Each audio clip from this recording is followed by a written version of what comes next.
So hi everyone, this is Siddharth and welcome back to my YouTube channel. So guys, आज की video में हम आपको बताएंगे कि यहाँ यूज्ड कार और न्यू कार्स के क्या प्राइजेस चल रहे हैं और आपको अगर कार लेनी है तो आपको कार कैश पे लेनी चाहिए या लोन पे लेनी चाहिए।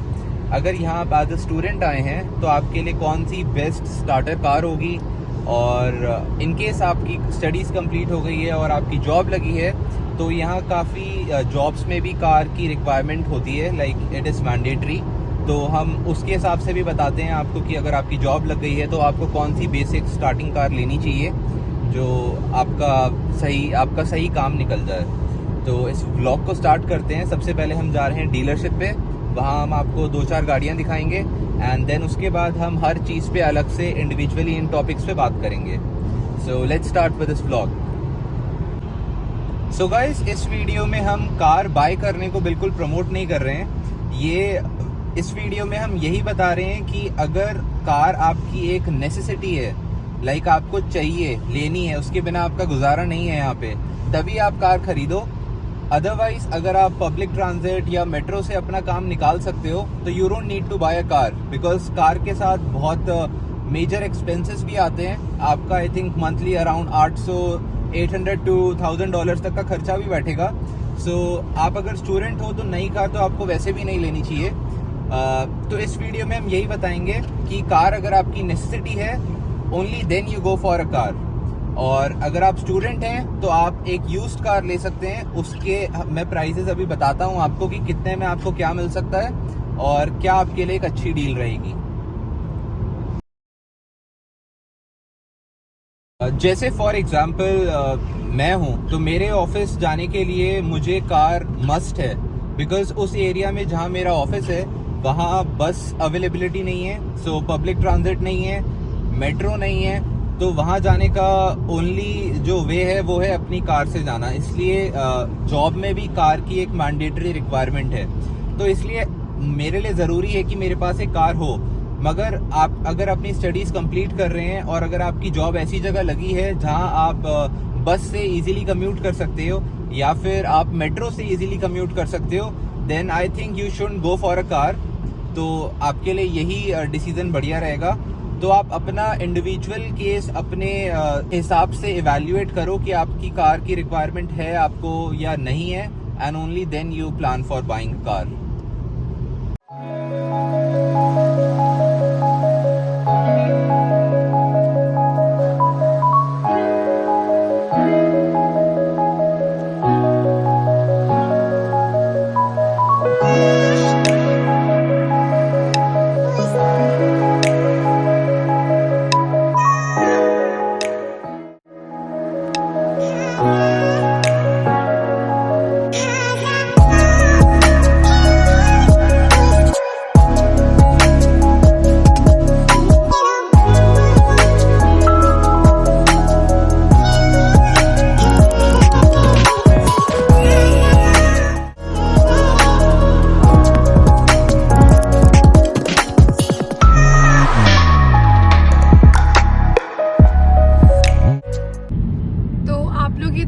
साइकिल लेके जा रहा है। ऐसे ही यहाँ पे लोग अगर कैंपिंग वगैरह पे जाते हैं, और आज तो वेदर भी काफ़ी अच्छा है, काफ़ी गर्मी से बारिश हुई है जहाँ पे, तो ऐसे बांध के ऊपर ले जाते हैं अपने साथ। सो गाइज, हम लोग जा रहे हैं नॉर्थ वैंकूवर। ये एबट्सफोर्ड से जहाँ पे हम रहते हैं वहाँ से कुछ 60 किलोमीटर्स है, तो ऑलमोस्ट 1 आवर की ड्राइव है। वहाँ पे एक एजेंसी है, नेशनल कार एजेंसी करके, डीलरशिप एक्चुअली, हाँ। तो हम उनके पास जा रहे हैं अपनी ये कार देखने के लिए। सो गाइस, हमने हमारे पास पहले भी एक हुंडई की एलेंट्रा ही थी। It was I think 2018 model, तो हमने वो भी वहीं से ली थी। तो हम वहाँ के जो सेल्स मैनेजर वगैरह हैं उनको जानते हैं एंड उन्होंने हमें काफ़ी अच्छी डील दी थी। तो इसलिए हम उसी डीलरशिप पे जाके चेक कर रहे हैं कि उन पे क्या ऑप्शंस हैं, और हमें अगर बढ़िया डील मिलती है तो हम आप लोग को भी रिकमेंड करेंगे कि आप भी वहाँ जाके कार चेकआउट करना। Cruise control, automatic braking, blind spot monitoring system. And this is how much driven? 28K? 28K? Yeah. Okay. They're about the same. It's a 2022. Yeah, I remember last time we came and we also checked one Corolla. Yeah. 2019. Yeah. But we didn't like it. Oh, okay. हम लोग अभी test drive कर रहे हैं Corolla and this is what model Siddharth? This is Corolla LE 2022 and this is around 28,000 driven. तो सही है, वैसे गाड़ी अच्छी है। कोरोला सबसे रिलायबल कार है यहाँ पे। आई थिंक अगर आप देखो तो सबसे रिलायबल कार्स में आती हैं कोरोला, सिविक एंड आजकल एलेंट्रा का भी काफ़ी डिमांड आ गई है, तो एलेंट्रा भी बहुत चल रही है। तो उस हिसाब से आई थिंक इसकी प्राइसिंग हमने अभी चेक नहीं करी है, but it is closer to 30,000, like maybe around 28-30 plus then you add taxes to it. तो नई कार मुझे आइडिया नहीं है कितने की आती है। नई आई थिंक 40 तक छू जाती है, 40-45। This is 1 year old model, 30,000 driven. तो ये आप एक्सपेक्ट कर सकते हो may be around 30,000 to 33-34, like in that range. But नई पे अभी बहुत ज़्यादा वेटिंग है, मतलब कोरोला और होंडा इतनी ज़्यादा हॉट कार्स हैं कि उन पे वेटिंग की 1 साल की है। बट एनीवेज हम आपको इसके फीचर्स दिखाते हैं। तो इसमें ये डिजिटल इनका पूरा डायल है, पूरा मतलब स्क्रीन है प्रॉपर डिजिटल, और I think this is a little higher model. तो इसमें सनरूफ भी है, प्लस यहाँ पे नॉर्मली हीटेड सीट सब में ही होती हैं, तो वो तो कोई नई बात नहीं है, वो सब मोस्टली सब कार्स में मिलती हैं आजकल। तो या दिस इज़ कोरोला। अच्छी है, मतलब इसका इंजन वाइज काफ़ी अच्छी है, बट मेरे को थोड़ी सी इंटीरियर वाइज टेक वाइज थोड़ी सी हल्की लगती है, लाइक वेरी बेसिक इंटीरियर लगते हैं मुझे इसके। बट या good car anyways.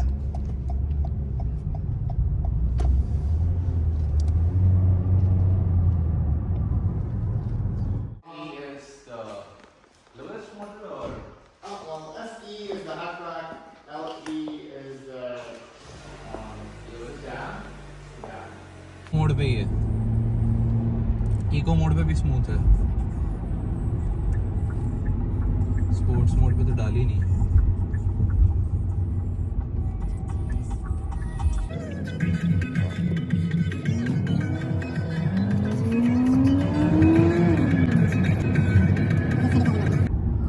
Okay, so how's this, Siddharth? So we are driving now Hyundai Elantra 2022. ये this is preferred with tech. तो इसमें डिफरेंस क्या है एक्चुअली? हमारे पास अभी currently we have a rental car. तो ये जो कार है this is preferred with tech, और जो हम अभी कार ऑलरेडी हमारे पास रेंटल में ड्राइव कर रहे हैं दैट इज जस्ट प्रेफर्ड। तो आई थिंक इन दोनों में डिफरेंस ये है कि ये विद टेक है तो इसमें ऊपर सनरूफ हो गई, एंड ये देखो ये इसका जो पार्ट है ये सारा डिजिटल है, एंड कुछ यहाँ पे इसके कुछ एक्स्ट्रा ऑप्शंस दिए हुए हैं। and the main one remote start है। या इसमें रिमोट स्टार्ट भी है। तो I think preferred with tech, like top model तो नहीं है ये, this is like not top model but एक बेसिक मॉडल में 8-10 एक्स्ट्रा फीचर्स डाल के इसको थोड़ा सा प्रीमियम मॉडल बनाया हुआ है। तो I think this is good, like मुझे पर्सनली ड्राइव करने में, इंजन पावर में, ड्राइव फील में कोरोला से बेटर लगी है, like to be honest. But वो ये कोरोला ने अपना नाम ब्रांड नेम ऐसा बना रखा है, बस लोग कोरोला सिविक करते रहते हैं। But this is a really nice car.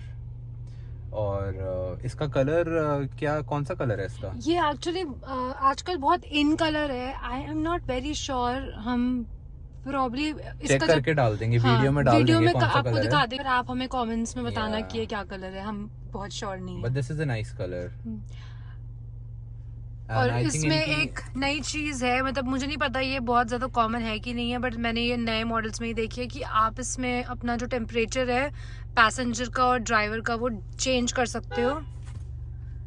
तो यहाँ पे एक सिंक का बटन है, उससे मैं चाहूँ तो सेम कर सकती हूँ 18 पे, but if I don't want तो मैं इसको बंद करके I can change my temperature if I feel too cold. So this is good, अच्छा है वैसे, nice car, I like it.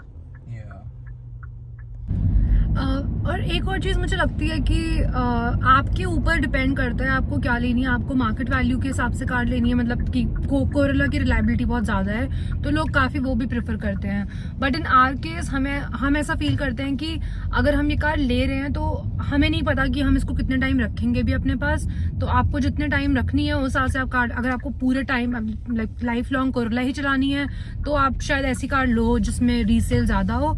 But अगर आपको ऐसा है कि आपको कुछ टाइम में चेंज करने का मन है तो I think Elantra is a very good option. काफी कम ड्रिवन भी है, नई कार्स में इतने प्रॉब्लम नहीं आते हैं, प्लस हमारा एक्सपीरियंस अच्छा है। नई एलेंट्रा भी देखी है, तो नई एलेंट्रा लाइक उसकी ना यहाँ सप्लाई इश्यूज बहुत चल रहे हैं आजकल। तो मतलब अगर हम देखते हैं तो 2 महीने या 1 महीने में एक ही एलेंट्रा आ रही है और उसको लेने के लिए इतने सारे लोग आ जाते हैं तो वो बहुत जल्दी सोल्ड हो जाती है। तो अगर हम नई की प्राइसिंग की बात करें जो कि हमने चेक करा था हुंडई की डीलरशिप पे, तो I think this one Hyundai Elantra 2023 preferred with tech, it's closer to 29,000 and इसके ऊपर डॉक्यूमेंटेशन फी जो कि रफली अराउंड $1,000 होगी और उसके ऊपर टैक्सेस जो कि आप लगा लो आई थिंक 12% टैक्स होता है। तो आई थिंक 35 तक आपको नई भी मिल जाएगी। दिस इज अगेन अगर आप कैश पे बाय कर रहे हो, अगर आप लोन कराते हो तो उसका अमाउंट थोड़ा और बढ़ जाता है, यही 40 तक छू जाएगी या मे बी 40-44 लाइक दैट। तो ऐसे प्राइजेस हैं यहाँ पे गाड़ियों के।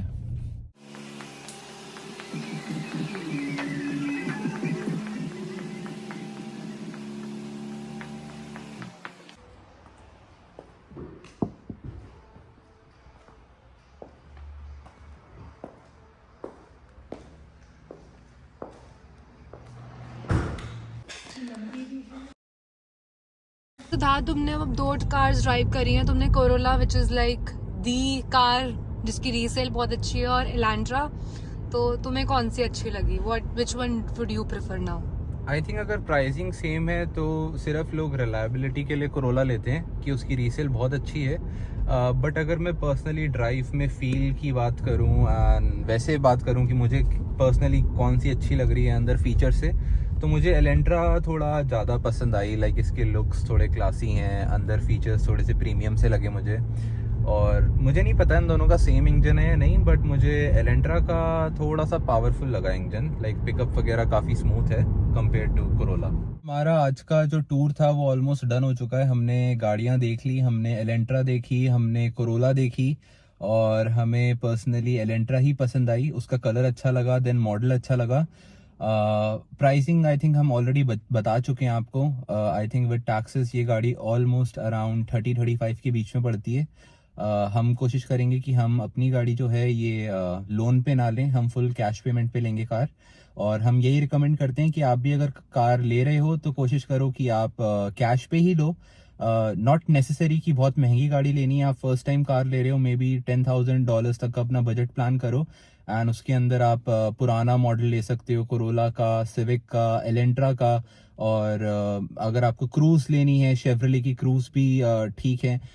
दूसरी ये चीज़ हो गई कि अगर आप कार ले रहे हो तो आप थोड़ा किलोमीटर्स पे फोकस करो। डोंट गो समथिंग कि 2-2.5 लाख चल चुकी है गाड़ी। कोशिश करो कि कार 1 लाख किलोमीटर से कम ही ड्रिवन हो, तो आपके पास थोड़ी कार की लाइफ रिमेनिंग रहती है। एंड देन यहाँ पे कनाडा में ना हर कार की कार फैक्स रिपोर्ट आती है जो कि आप ले सकते हो। और आई थिंक अगर आप डीलर से ले रहे हो तो आपको फ्री ऑफ कॉस्ट प्रोवाइड करते हैं।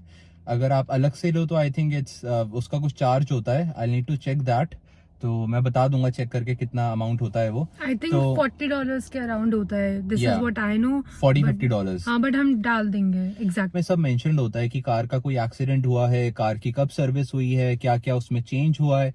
तो इट इज लाइक कार की हिस्ट्री की पूरी रिपोर्ट होती है। तो अगर आप थोड़ी महंगी कार लो तो definitely you should check the Carfax report. तो ये चीज हो। अगर आप जैसे पुरानी कार लो तो मेक श्योर करो कि अगर मतलब उसका प्राइस 10,000 से कम भी है तो भी आप एक मैकेनिक को कार दिखाओ और मेक श्योर करो कि उसके इंजन में कोई प्रॉब्लम ना हो। जैसे कि हमने यहाँ पे जो अपनी फर्स्ट कार ली थी मैंने, तो वो निसान की अल्टीमा ली थी और ऑलमोस्ट 2 साल पहले ली थी। वो काफ़ी सस्ती गाड़ी थी, लाइक अराउंड 3,000 के आसपास की। बट हमने मैकेनिक को नहीं दिखाया, तो उसमें क्या हुआ कि वो जो बंदा था जो हमें कार सेल कर रहा था, हमने मार्केट प्लेस से वो बंदा ढूंढा था एंड उसने ना उसमें उस कार में हेड गैस्केट का प्रॉब्लम था कुछ, तो यहाँ पे केमिकल आता है, उसने वो डाल दिया था इंजन ऑयल में, तो उससे वो प्रॉब्लम आइडेंटिफाई नहीं हो पाई। नहीं तो हमने जब कार ले ली उसके बाद क्या हुआ, उस कार में पीछे ना बहुत वाइट स्मोक आता था जैसे ही हम कार स्टार्ट करते थे, बट उसने वो केमिकल डाला तो कार में मतलब जितने उनकी पाइपिंग और इंजन होता है उसमें जो होल्स होते हैं, अगर कहीं कुछ गैप है, लीकेज है, तो वो केमिकल उसको ब्लॉक कर देता है। तो उससे क्या होता था, कार सही चलती थी कुछ टाइम। तो जैसे ही हमने उसका सर्विसिंग कराई, इंजन ऑयल चेंज कराया, तो कार में वाइट स्मोक आने लग गया, कार में जर्क देने लगी और प्रॉब्लम मतलब आने लगी वो। तो आई थिंक हमने फिर उसके बाद उसमें अनदर $2,000-2,500 लगाए उस कार को ठीक कराने के लिए। तो इस चीज से अगर आपको बचना है तो आप कोशिश करो कि एक मैकेनिक को लेके जाओ, टेस्ट ड्राइव करो कार अच्छे से, उसके इंजन को चेक करो, उसकी रिपोर्ट्स देखो, कारफैक्स रिपोर्ट देखो, और without inspection don't buy a car, because उसका फिर बहुत हाई चांसेस होता है कि आपके साथ फ्रॉड हो सकता है, या फिर आपके पास बाद में बहुत अननेसेसरली लाइक आप एक्सपेक्ट नहीं कर रहे होगे मगर पैसे आपके खर्च हो जाएंगे, उसके इंजन में कुछ प्रॉब्लम आ गई या कहीं और कोई दिक्कत हो गई, ट्रांसमिशन प्रॉब्लम हो गई या कैटालिटिक कन्वर्टर खराब हो गया, तो इन सारी चीजों में बहुत पैसा लगता है यहाँ पे। तो एक बार लो, आई थिंक मैकेनिक आपसे $50 या $100 तक लेगा। अगर आपको कोई कार अच्छी लग रही है, या तो आप सीधा शॉप पे ले जाओ, उनको बोलो कि I want to buy this, और इसका एक क्विक चेकअप करके दे दो, वो बता देगा आपको कार बढ़िया है नहीं है। तो बिना उसके मत लो, मैं रिकमेंड नहीं करता। और लाइक 1-2 साल पहले चीजें बहुत डिफरेंट थी। आपको लाइक स्टूडेंट्स आते थे यहाँ पे, एक स्टार्टर कार $1,000-2,000 की मिल जाती थी, मगर मैं अगर आपको आज प्राइसेस दिखाऊं तो सप्लाई इश्यूज की वजह से प्राइसेस इतने ज्यादा बढ़ गए हैं। लाइक कोरोला 3 लाख किलोमीटर चली हुई आपको मिलेगी $6,000-5,000 की। बिल्कुल भी वर्थ इट नहीं रह गए हाँ, तो वो प्राइसेस। वर्थ इट नहीं है, लाइक बहुत ज्यादा बढ़ चुके हैं। तो अगर आप एक स्टार्टर कार ले रहे हो आज की तारीख में, तो आई थिंक 5,000 से नीचे आपको बिल्कुल खत्म सी ही गाड़ी मिलेगी और आपको बहुत ढूंढना पड़ेगा। बट अगर आप स्टिल एक स्टार्टर कार ले रहे हो एज अ स्टूडेंट कम बजट में, तो आई वुड सजेस्ट कि कोरोला सिविक के अलावा आप और कोई कार मत लो। वो इवन 150-200,000 तक भी चली हुई होगी, आप इंस्पेक्शन करा के लो, 5-6,000 तक में आपको अच्छी डील मिल जाएगी। So I think we are pretty much done with this video, and if you like it, please share it with your friends and do subscribe to my YouTube channel, and thank you so much for watching. And comment down below and let us know what you want to know next about life in Canada. Thank you so much. Yeah, see you.